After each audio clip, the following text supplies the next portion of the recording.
The impossible test, the Academy. That never failed. The Zenith Defense Academy floated in the void between three star systems, a massive space station that housed the galaxy's most elite military training program. Its crystalline spires twisted through space like frozen lightning, each section designed for different gravitational and atmospheric requirements. For over 2 centuries, the Academy had produced the finest officers in known space, drawing cadets from 47 different species across the Galactic Coalition. Captain Maya Chen stood at the observation deck, watching transport ships deliver new recruits. Her reflection in the reinforced viewport showed a woman in her 30s, black hair pulled into a regulation bun, wearing the simple gray uniform that marked her as faculty.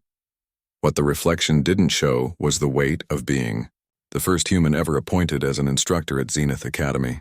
Still questioning the board's decision, Captain Chen? The voice belonged to Instructor Korvac, a massive Brutalian whose scaled hide reflected the station's artificial lighting. His forearms crossed in what Maya had learned was his species' version of skepticism. Just observing, Instructor Korvac. Maya kept her tone neutral. She'd learned that showing uncertainty only invited more criticism from her colleagues. The new class looks promising. Korvac's throat sac inflated slightly, producing a sound like distant thunder. Promising for failure, perhaps. Director Voss has assigned you the Omega Group, the ones who couldn't qualify for standard tracks. Maya turned to face the reptilian instructor. The Omega Group was academy slang for cadets who showed potential, but came from species with limited military histories. They were often brilliant but lacked the cultural background that other cadets took for granted. It was a challenging assignment, and Maya suspected it wasn't coincidental. Every cadet deserves a chance to succeed, Maya replied. That's why the Academy exists. Noble words, Korvac rumbled.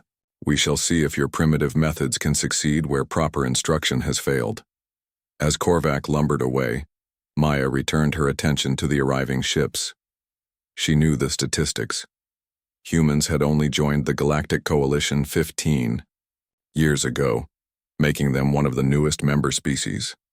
Earth's technology was considered rudimentary compared to civilizations that had mastered faster-than-light travel millennia ago. The fact that any human had been accepted to teach at Zenith was controversial among the faculty, meeting the impossible students. The next morning, Maya entered Classroom Theta 7, a spherical chamber with adjustable gravity and atmospheric controls. 12 cadets from various species waited in the floating seats arranged in concentric circles. Maya activated the room's translation matrix, ensuring that every species could understand her words in their native languages. I am Captain Chen, your new survival and tactics instructor. Maya moved to the center of the sphere, using gentle thruster controls to maintain position. Before we begin, I want each of you to introduce yourselves and explain why you're here. A cadet with flowing liquid-like features raised what might have been a hand. I am Flow Singer Aqueous from the Tide Worlds. My people have never known war. But the Coalition says we must learn defense.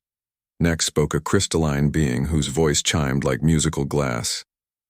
Resonance Keeper Harmony of the Crystal Collective. Our species solves conflicts through harmonic meditation. Violence is foreign to our nature. The introductions continued. There was Scatter, a small furry creature from a desert world where survival meant hiding in burrows. Gentle Breeze, an energy being who had never possessed physical form before attending the Academy. Twin Mind Alpha and Beta, who shared consciousness and struggled with individual decision-making required in military scenarios. Each cadet represented species that were peaceful, philosophical, or simply unprepared for the realities of modern warfare. Maya understood why they'd been grouped together. Traditional military training focused on applying advanced weapons and tactics developed by warrior cultures. These cadets needed something different. Thank you all for sharing, Maya said once introductions finished. Now I want you to forget everything you think you know about military training. The cadets exchanged glances, their various forms of communication creating a symphony of confusion. Harmony's crystalline structure shifted to deeper, more uncertain tones. Instructor Chen, Flow Singer Aqueous, spoke carefully. Are we not here To learn proper military procedures? You're here to learn how to survive and protect others, Maya corrected. Sometimes that requires military procedures. Sometimes it requires something completely different. The broken world challenge Maya activated the classroom's holographic systems, and the sphere transformed into a desolate landscape. Rocky terrain stretched to the horizon under a dim red sun. The air looked thin and poisonous, and strange geometric structures dotted the wasteland like broken teeth. "Welcome to Kepler 438c, also known as the Broken World," Maya announced. This planet was once home to an advanced civilization. Something destroyed their technology, leaving only ruins and environmental hazards. Your mission is simple: survive for 72 hours while reaching the evacuation point 30 kilometers away. Scatter's ears twitched nervously. "What equipment do we receive for this mission?" Maya smiled. "The same equipment the original colonists had when their technology failed." She gestured, and the hologram displayed a small pile of basic items: water containers, basic tools, rope, and simple shelters. No energy weapons, no communication devices, no transportation beyond their own locomotion. "This is impossible," Twin Mind, Beta protested. "Without proper equipment, survival rates would be less than 12%. "For most species, you're correct," Maya agreed. "That's why this simulation exists. It teaches the most important military skill: adapting when your technology fails." Gentle Breeze's energy form flickered with concern. "Captain Chen, my species has never dealt with physical limitations. How can I manipulate matter without energy amplifiers?" "That's exactly what we're going to learn," Maya said. "Computer, begin simulation." The holographic world became fully interactive. The cadets found themselves standing on the rocky surface, feeling the thin air and oppressive gravity. Maya watched as each species tried to apply their natural abilities to the hostile environment. Flowsinger Aqueous immediately began searching for water sources, but the planet's liquid was contaminated with heavy metals. Harmony tried to resonate with the local minerals but found them unresponsive to her species' harmonic frequencies. The twin minds attempted to coordinate, but became overwhelmed by having to process individual sensory data. Within an hour, most cadets were struggling with basic movement across the rough terrain. Their various physiologies evolved for different worlds, struggled with the broken world-specific challenges. "This is futile," Scatter complained, his small form barely able to climb over the larger rocks. "We should request equipment appropriate for our species' needs." Maya knelt beside the struggling cadet. "Tell me, Scatter, what do your people do when sandstorms bury their burrows?" We dig new ones using whatever materials we find." "Exactly." Maya picked up a flat piece of stone. "What could this become?" Scatter examined the rock with new interest. "A digging tool, or a cutting edge if I chip it properly." His eyes widened with understanding. "You want us to make our own equipment?" "I want you to think like humans," Maya said, loud enough for all cadets to hear. "My species spent hundreds of thousands of years surviving with nothing but what we could find or make. We learned to see tools in everything around us."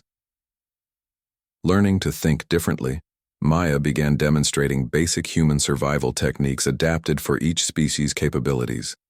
She showed Flowsinger Aqueous how to filter contaminated water through layers of fabric and sand. For Harmony, she explained how different materials could be struck together to create sparks for fire, even if harmonic resonance didn't work. The Boe. Twin minds learned to divide tasks between their shared consciousness, with Alpha handling navigation, while Beta focused on resource gathering. Gentle Breeze discovered that even without energy amplifiers, careful application of her natural electromagnetic fields could manipulate certain metals. "The key," Maya explained while helping Scatter fashion a simple spear from a metal rod and sharp stone, "is not to fight against your limitations, but to work with them. Humans call it making do." As the simulation progressed, the cadets began to understand Maya's approach. Instead of relying on advanced technology, they learned to evaluate their environment and improvise solutions. When their water ran low, they created condensation traps using plastic sheeting and containers.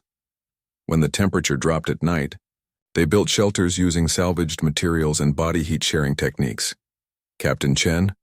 Harmony's voice chimed with new understanding. This is not about primitive survival.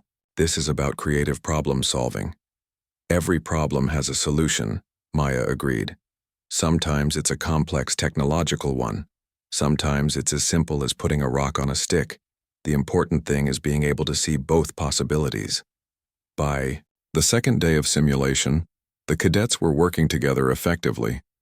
They had established a supply chain, with each species contributing their natural abilities to group survival. Flo Singer Aqueous had become their water specialist, using her natural affinity for liquids to locate and purify drinking water. Harmony served as their early warning system, detecting vibrations that indicated unstable terrain or approaching dangers.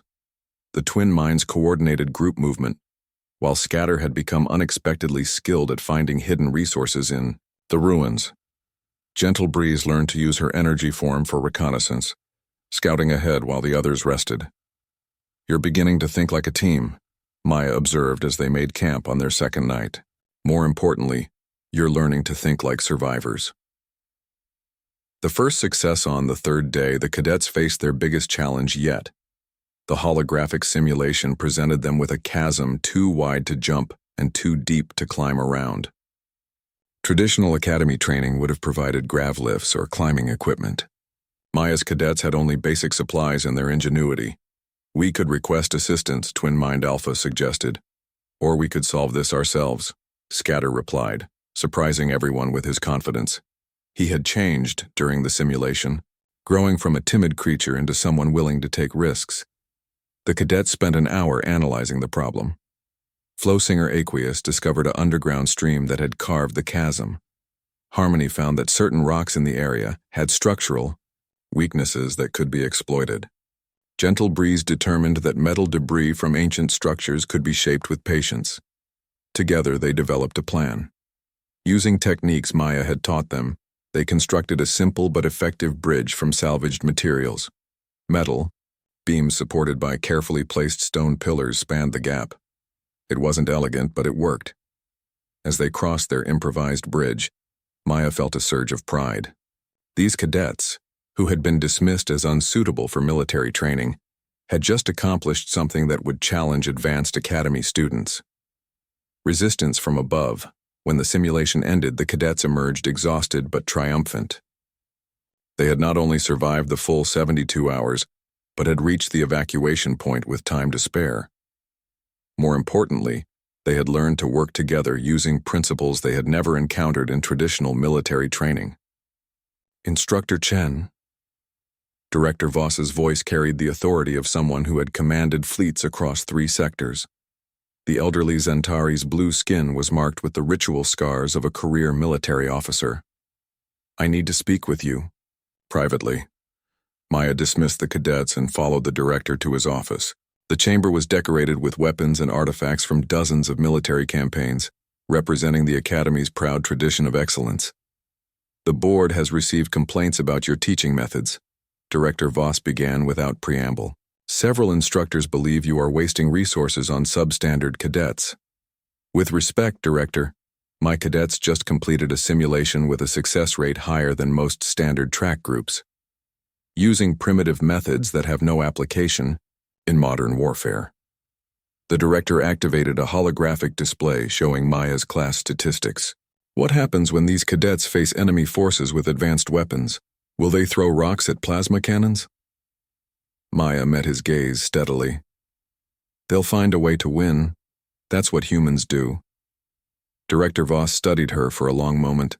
His species had been part of the coalition for over a millennium, and Maya knew he found human perspectives difficult to understand.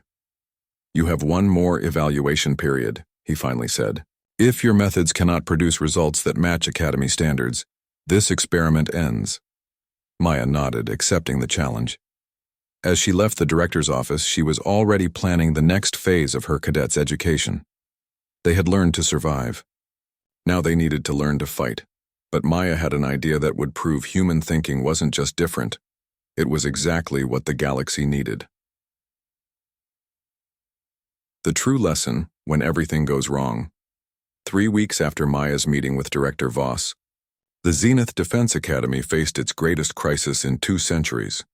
It began with a simple navigation error during a routine asteroid mining operation in the nearby Helix Nebula. An automated harvester malfunctioned, sending chunks of dense metallic ore spinning toward the Academy at dangerous velocities.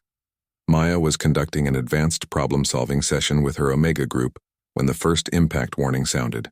The Academy's massive structure shuddered as emergency barriers activated, deflecting the smaller debris. But the largest asteroid, a twisted mass of rare metals weighing nearly 10,000 tons, struck the station's primary power coupling. "All cadets to emergency stations," Director Voss's voice echoed through the Academy's communication system. "This is not a drill." The lights flickered and died. Emergency illumination cast everything in harsh red shadows. Maya felt the artificial gravity fluctuate as backup systems struggled to compensate for the massive power loss. Captain Chen, Flowsinger Aqueous's liquid form rippled with concern. "What do we do?" Maya's training kicked in. She had been through emergency situations on Earth, but never in space with multiple alien species depending on her leadership. "First, we assess the situation. Computer Academy status report." Silence. The Academy's advanced AI systems were offline. Gentle Breeze's energy form flickered weakly. "Captain, I can sense the electromagnetic patterns throughout the station. The damage is extensive. Main power is completely severed and backup systems are failing." Maya activated her emergency communicator, but received only static. The Academy's communication network was down. Through the classroom's reinforced windows, she could see more asteroids approaching, their trajectories indicating they would strike within minutes. "Harmony, can you detect structural damage through vibration analysis?" The crystalline being's form shifted to deeper, more analytical tones. "Multiple hull breaches on levels 7 through 12. The station's frame is holding, but stress fractures are spreading." Maya processed this information quickly. Without main power, the Academy couldn't maintain life support for its 3,000 inhabitants. The emergency systems would last perhaps 6 hours. Evacuation procedures required operational communication networks and functioning transport systems. They had neither. "Scatter, your people know about emergency survival. What would they do if their city was collapsing?" The small, furry cadet's ears twitched as he considered. "Find the safest route out and mark it for others to follow." "But Captain, we're in space.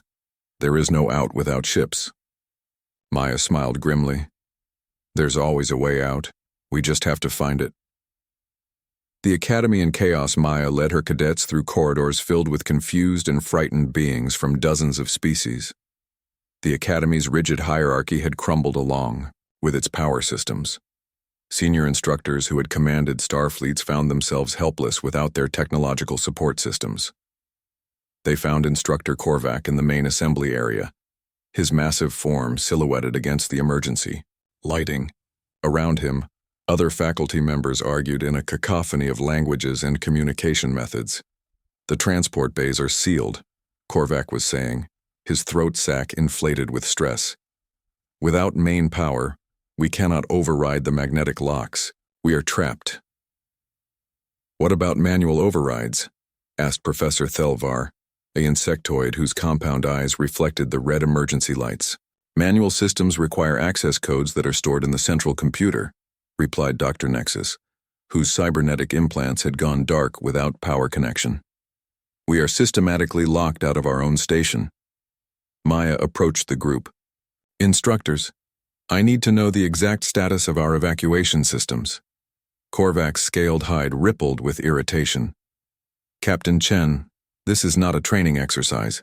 We are facing a real emergency that requires experienced command decisions." "Which is exactly why I'm asking," Maya replied calmly. "My species has experience with catastrophic system failures." Professor Thelvar's antenna twitched skeptically. What could primitives possibly know about managing advanced space station emergencies? Before Maya could answer, another impact shook the Academy. Through the massive viewport, they could see debris from the asteroid strike floating past. Some pieces were large enough to damage evacuation ships even if they could launch them. "The situation is impossible," Dr. Nexus stated, his voice carrying the flat certainty of someone who had calculated all variables. "Without main power, communication, or clear evacuation routes, optimal survival probability is less than 23%. Maya turned to her cadets. "What do you think? Is the situation really impossible?" Flow singer Aqueous spoke first. "In our survival training, you taught us that impossible just means we haven't found the right solution yet." "The Academy is built with redundant systems," Harmony added, her crystal form chiming with analysis. "Even without main power, there must be mechanical backups." Twin Mind Beta nodded. "Our species designed the original life support systems for this sector. There are manual overrides, but they require coordination between multiple locations simultaneously." Maya felt a familiar surge of determination. This was exactly the kind of challenge humans excelled at solving. "Instructors, I need complete schematics of the Academy's emergency systems." "Those are classified military specifications," Korvac protested. "And we're in a military emergency," Maya shot back. "Unless you have a better plan?" The senior instructors exchanged glances. Finally, Dr. Nexus accessed an emergency datapad. "Basic schematics are available, but without main computer integration, implementing any manual procedures would require perfect coordination between dozens of locations." Maya studied the holographic display showing the Academy's layout. The station was designed like a massive wheel, with spokes connecting the outer ring to a central hub. Emergency systems were distributed throughout, but they had been designed assuming computer coordination would always be available. "There," Maya pointed to several key locations. "Manual override stations for life support, artificial gravity, and emergency barriers. If we can coordinate activation sequences, we can restore enough functionality to attempt evacuation." "Coordination without communication systems?" Professor Thelvar's compound eyes focused on Maya with obvious skepticism. "How do you propose? To synchronize actions across a space station 20 kilometers in diameter?" Maya turned to her cadets. "Scatter, your people communicate across desert distances. How?" "Simple signals," Scatter replied, understanding immediately. "Light patterns, sound sequences, physical markers that others can see and repeat." "Exactly." Maya began outlining her plan. "We use basic communication methods, light signals through the station's windows, sound patterns that carry through the structure, and most importantly, people positioned to relay messages manually. Human ingenuity in action. Despite skepticism from senior faculty, Maya's plan began to take shape. Her Omega Group cadets became the coordination team, using skills they had learned during their survival training. Flow singer Aqueous could move through the station's water recycling systems, carrying messages between sealed sections. Gentle Breeze's energy form could travel through power conduits, providing communication between areas that were physically separated. Harmony used her vibration sensitivity to create a station-wide communication network. By striking specific, metal surfaces in coded patterns, she could send messages that other cadets could detect and relay. The twin minds proved invaluable for coordination, with Alpha and Beta able to be in two places simultaneously while maintaining perfect synchronization. "This is insane," Korvac muttered as Maya assigned teams to different override stations. "You're asking trained military personnel to crawl through maintenance tunnels and tap on pipes like primitives." "I'm asking them to save lives," Maya corrected. "Sometimes that means using primitive methods." The plan required precise timing. Each manual override station had to be activated in a specific sequence to avoid overloading the remaining power systems. Maya positioned herself at the central coordination point, where she could observe light signals from multiple sections of the station. "All teams prepare for sequence initiation," Maya called through a jury-rigged communication system that used the station's structural framework to carry sound waves. "Remember, timing is everything." She had divided the Academy's population into teams based on species capabilities rather than traditional rank structures.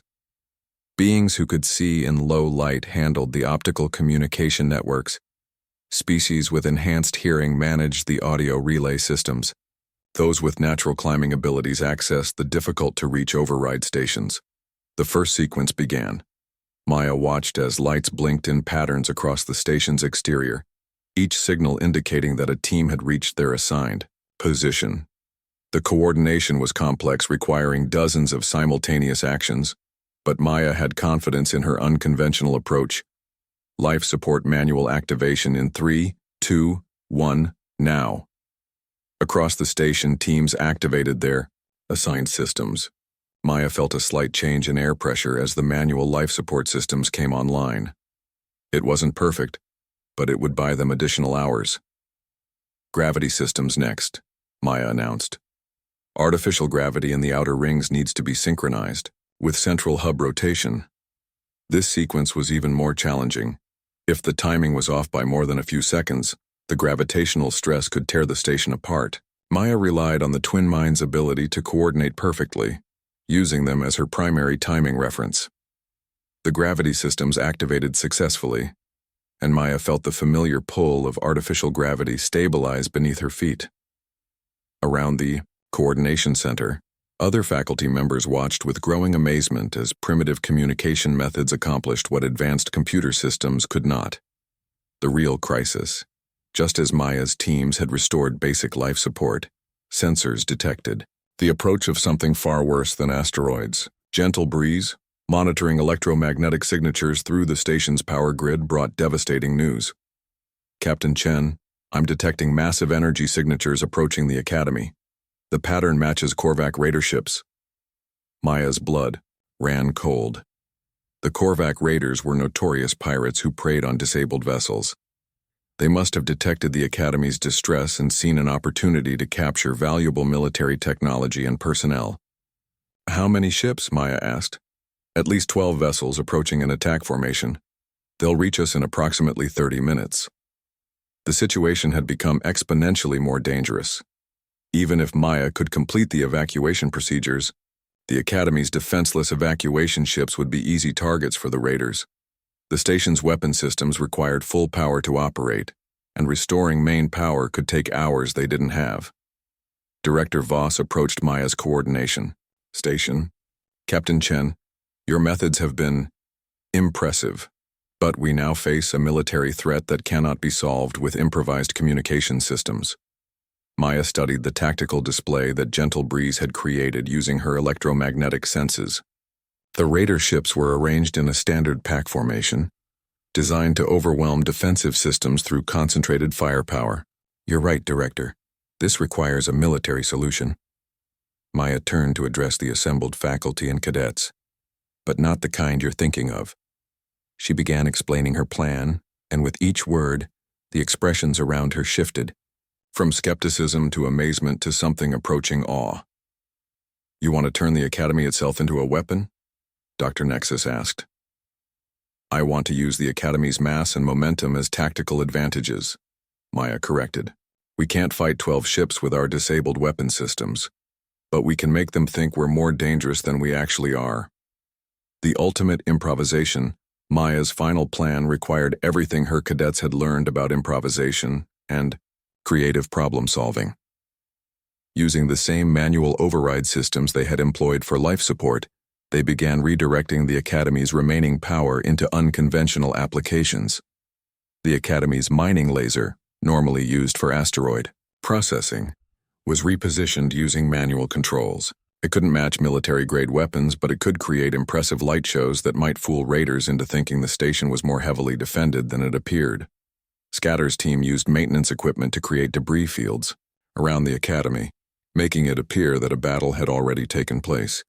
Flowsinger Aqueous flooded several outer sections with water, creating the illusion of massive hull breaches that would deter boarding attempts. Most ingeniously, Maya used the Academy's artificial gravity systems as psychological warfare.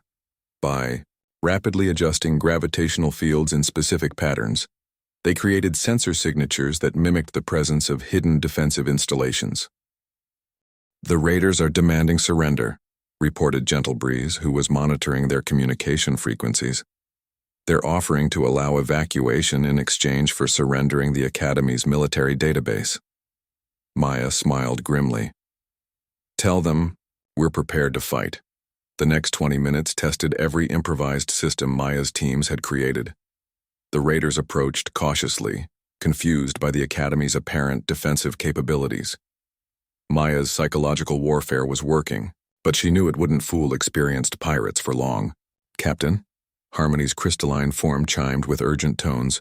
I'm detecting Coalition fleet signatures approaching from the outer system.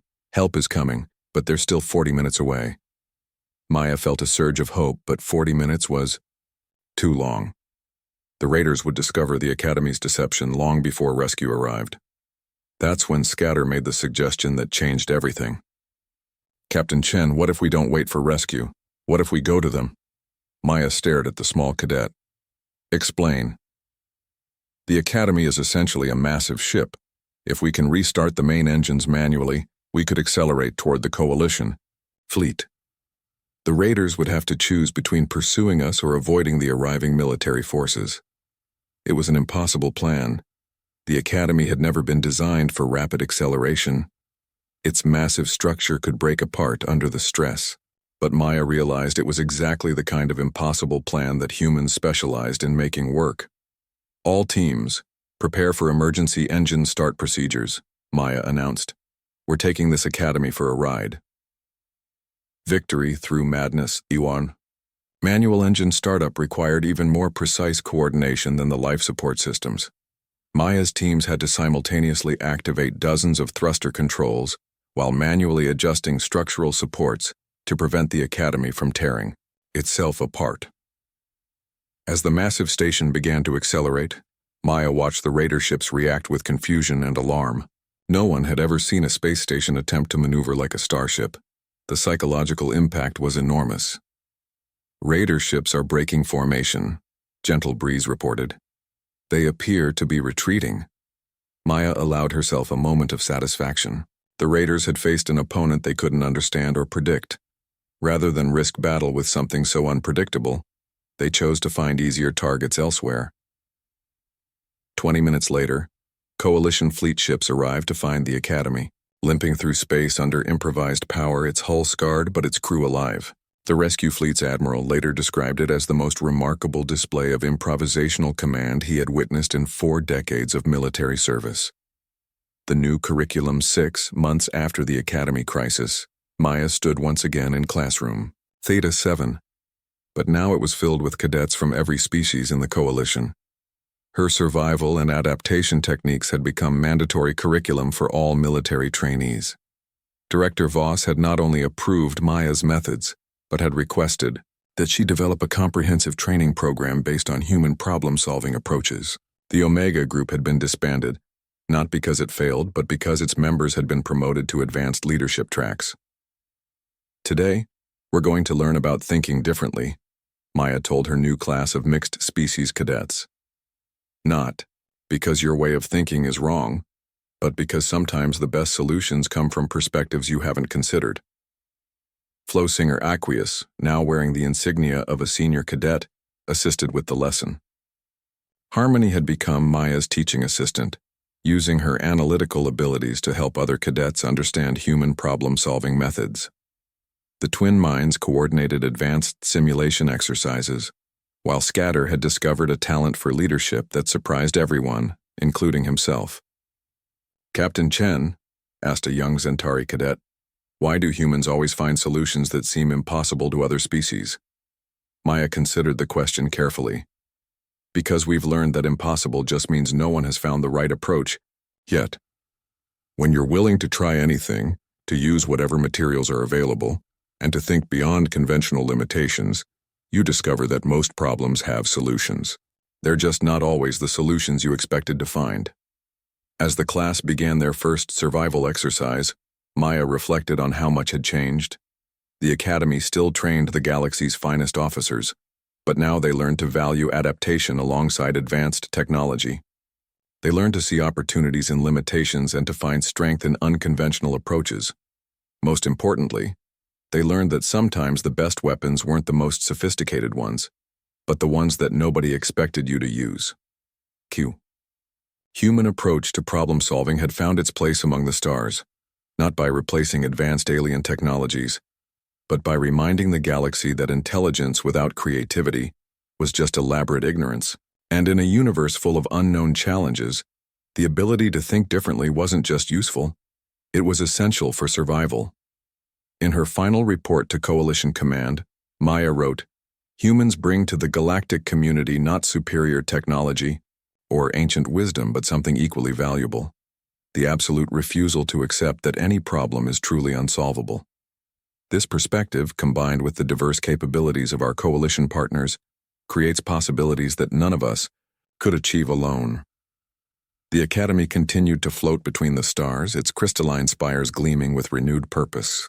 But now, alongside its sophisticated training facilities and advanced technology, it housed something new: the understanding that the most powerful weapon in the galaxy was not a device or a strategy, but a way of thinking that never gave up, never stopped adapting, and never accepted that anything was truly impossible. Maya's students would carry that lesson to every corner of the galaxy, proving that sometimes the greatest strength comes not from what you know, but from what you're willing to try.